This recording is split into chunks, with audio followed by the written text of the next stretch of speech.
Welcome to Wild Breakaway with Wes Walz. I'm Audra Martin. Last night, the Wild and the Predators battled in what was one of the most exciting games we've seen from the Wild this season. Both teams jumped on a plane, went south to Nashville for split back-to-back games. Tonight in Game 2, though, somebody had to come out on top, and it was the Nashville Predators thanks to 3 unanswered goals in the third period. Yeah, it was a 3-0 win for the Nashville Predators, but in my opinion, could have very easily been a 2-0 win the opposite way with the Minnesota Wild. I thought the Wild played an outstanding game here again today. Got themselves in penalty trouble a little bit again. This is back-to-back road games where they've had at least 5 times they've had to kill penalties. It caught up to them. The second goal tonight was a power play goal by PK Subban, kind of put the game out of reach. But I thought overall the Minnesota Wild had a great effort.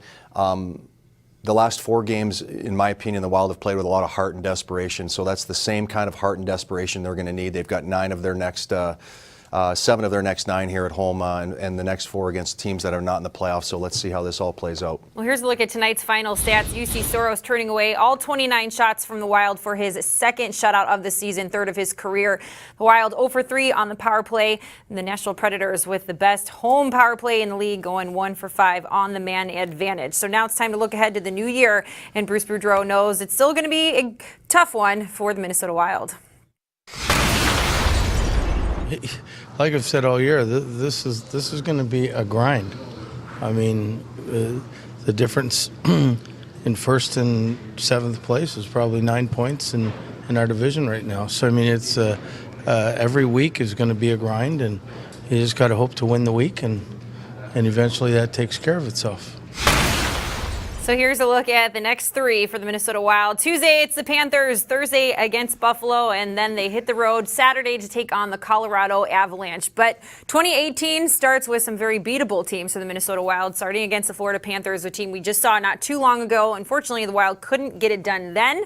Hopefully, they come out with a very good effort in the new year. Yeah, but I mean, the Minnesota Wild have played some tough competition here, out of the Christmas break, winning 2 out of 3 against 2 great divisional teams, the Nashville Predators, who I think are the right near the top of the Western Conference and will be there at the end. They'll be one of the teams to beat if you want to win the Stanley Cup and come out of the West.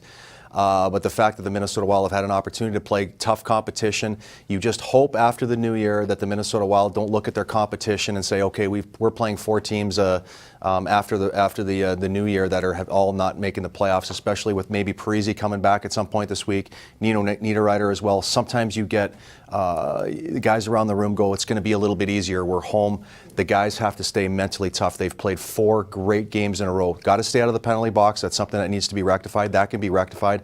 But the heart and determination over the last 4 games has been lights out, in my opinion. And hopefully that all equates to a win to kick off 2018. We look forward to seeing you in the new year. Hope everyone has a very safe and happy new year. We'll see you in 2018. In the meantime, for Wes Walz, I'm Audra Martin. Thanks for joining us on Wild Breakaway.